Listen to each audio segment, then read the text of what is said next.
ፖሊስ የሰጠ መግለጫ ፍርዶስ መሐመድ፣ ኤደን ዳዊትና ሃኒ ሁሴን የተባሉም ታዳጊ ተማሪዎች በኮልፌ ቀራኒዮ ክፍለ ከተማ ወረዳ 4 ዓለም ባንክ አካባቢ ጓደኛቸውን ሲደበድቧት የሚያሳይ አሳዛኝ ቪዲዮ በማህበራዊ ሚዲያ ላይ መሰራጨቱን ተከትሎም ድርጊቱን የፈጸሙት ግለሰቦች በሕግ እንዲጠየቁም ህብረተሰቡ አስተያየት እየሰጠ መሆኑን ፖሊስ አስታውቋል።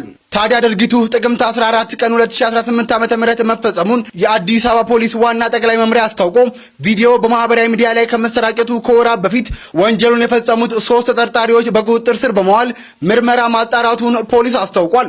በወንጀሉ የጠረጠሩ 3 ተማሪዎች ፍርድ ቤት ቀርበው በጊዜ ቀጠሮ ታስረው ፖሊስ አስፈላጊውን ማስረጃ በማሰባሰብ የምርመራ መዝገቡን አጠናቆ መዝገቡን ለሚመለከተው የፍትህ አካል መላኩን የአዲስ አበባ ፖሊስ አክሎ አስታውቋል። ልጅቷ ስትደበደብ የሚያሳይ ቪዲዮ መለቀቁ በልጅቷም ሆነ በቤተሰቧ ላይ አሉታዊ ጫና የሚያሳድር በመሆኑም ቪዲዮውን የለቀቀውን አካል ለማረጋገጥ ፖሊስ 3ቱን ተጠርጣሪዎች በድጋሚ በቁጥጥር ስር አውሎም ተጨማሪ ምርመራ እያጣራ መሆኑን አስታውቋል። ህብረተሰቡ ድርጊቱን በማውገዝ ወንጀሉን የፈጸሙ ሰዎች በህግ መጠየቅ እንዳለባቸው ያሳየውን መቆርቆር የሚበረታታ መሆኑን የአዲስ አበባ ፖሊስ ዋና መምሪያ አስታውቋል። የትግራይ ወጣቶች ጉዳይ አሳሳቢ መሆኑ ተነግረዋል። ብዙዎች ከዝናብ ሸሽተው በረዶ ላይ ወደቁ እያሉም ነው። በትግራይ ክልል ካለው የጦርነት ስጋትና የግዳጅ አፈሳን ለማምለጥ ወደ አዲስ አበባ የተሰደዱ ወጣቶች አሁን ላይ ለሌላ መከራ ስለመዳረጋቸው ነው ዶቼ ቬለ ዘገበው። የቤት ኪራይ መክፈል ያቃታቸው፣ የሚበሉት ያጡትና በስራ እጦት ምክንያት ጎዳና ላይ የወደቁ ወጣቶች ቁጥር እየጨመረ ስለመሆኑም ተነግረዋል። የህወሓት የውስጥ ስልጣን ሽኩቻና የበጀት መቋረጥ ወጣቱ ለስደት ዳርጎታልም ነው የተባለው። እነዚህ ወጣቶች ክልሉ ተጨማሪ ጦርነት የመሸከም አቅም የለውም እያሉ ሲሆን ይህ ስቃይስ መቼ ነው የሚያበቃው እያሉም ይገኛሉ። እናንተ ስለ ጉዳዩ ምን ትላላችሁ? ደብረጽዮን ከአሜሪካ ከባድ ማስጠንቀቂያ ደረሳቸው። ትራምፕ ህወሓት ላይ ተቆጡ። አደገኛ መልእክት ወደ መቀለ ላኩ። የደብረጽዮን ተማጽኖ ለአምባሳደር ማሲንጋ። ደብረጽዮን የተሰበሰቡበት አዳራሽ በድሮን ተከበበ። ጽምዶ ፈጥረናል። የፋኖ መሪ ዘመነ ካሴ በይፋ አወጁ። ከውጭ ኃይሎች ጋር በመሆን የድሮን ጥቃት እየተፈጸመብን ነው። የፋኖ መሪው በፌዴራል መንግስቱ ላይ አዲስ ክስ አሰሙ። አብን ከጠቅላይ አማካሪ ማስጠንቀቂያ ደረሰው።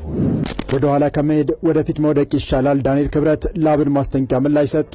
ባለፈው ማክሰኞ በህወሓት ሊቀመንበር አቶ ደብረጽዮን ገብረ ሚካኤልና በኢትዮጵያ የአሜሪካ አምባሳደር ኤርቪን ማሲንጋ መካከል በተደረገ ሚስጥራዊ የስልክ ውይይት አሜሪካ በህወሓት የቅርብ ጊዜ ወታደራዊ እንቅስቃሴዎች ላይ ያላትን ቁጣ ገልጻለች። አቶ ደብረጽዮን የኢትዮጵያ መንግስት የውይይት በሮችን በመዝጋቱ አሜሪካ ጣልቃ ገብታ ሁለተኛ የፕሪቶሪያ ስምምነት እንድታመቻች ቢጠይቁም አምባሳደሩ ግን ጥያቄውን ውድቅ አድርገውታል የተባለው።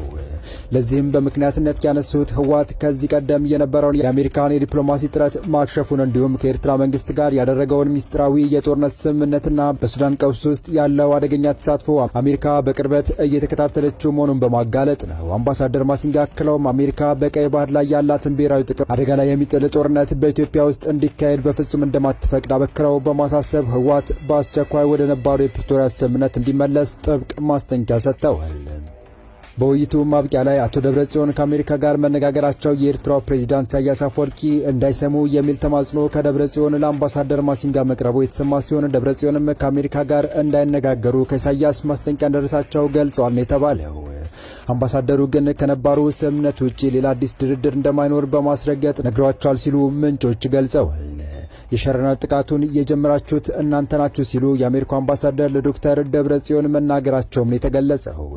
ከባድ መሳሪያዎች ከኤርትራ ወደ ትግራይ መግባታቸውን ዋሽንግተን ማውቋን፣ የትነግ አመራሮች ዲፕሎማሲውን ማዳከማቸውን በአሜሪካ አምባሳደር መጠቀሱም ታውቋል። ሰላም አስከባሪ ኃይል አዛዥ የነበሩት ሌተና ጀነራል ጥጋቡ ይልማ የአማራ ክልል ፖሊስ ኮሚሽነር ሆነው ተሾሙ። በኢትዮጵያ ጦር ኃይል ውስጥ ከ40 ዓመት በላይ በማገልገል የሚታወቁት ሌተና ጀነራሉ የአማራ ክልል ፖሊስ አዛዥ ሆነው በክልሉ ርዕሰ መስተዳድር መሾማቸው ታውቋል። የጀነራሉ ሹመት መንግስት በክልሉ የሚንቀሳቀሱ የፋኖ ኃይሎች ከትግራይ ቡድኖች ጋር ትብብር መፍጠራቸውን እየተናገረ ባለበት ወቅት የተፈጸመ ነው። ጀነራሉ በቅርብ ጊዜ በፖሊስ አዛዥነት የተሾሙ ሁለተኛው ወታደራዊ መኮንን ናቸው። ባለፈው መጋቢት የሰራዊቱ መረጃ ዋና መምሪያ ኃላፊ የነበሩት ሌተና ጀነራል አስራት ደኔሮ የአዲስ አበባ ፖሊስ አዛዥ ሆነው መሾማቸው ይታወሳል። ከፍተኛ የመከላከያ ሰራዊት አዛዦች ፖሊስን እንዲመሩ የመመደባቸው ምክንያት በትክክል አልታወቀም። 17 የፋኖ አባላት በህወሓት ተረሸኑ። በራያ ለደረሰው የድሮን ጥቃት መረጃ አሳልፋችሁ ሰጥታችኋል የተባሉ ግለሰቦች ላይ እርምጃ መወሰድ ተጀምሯል። የፕሬዝዳንት ኢሳያስ ምላሽ ለፊልድ ማርሻሉ። ለድርድር የሚቀርብ ሉዓላዊነት የለንም ሻዕቢያ ለ4 ኪሎ።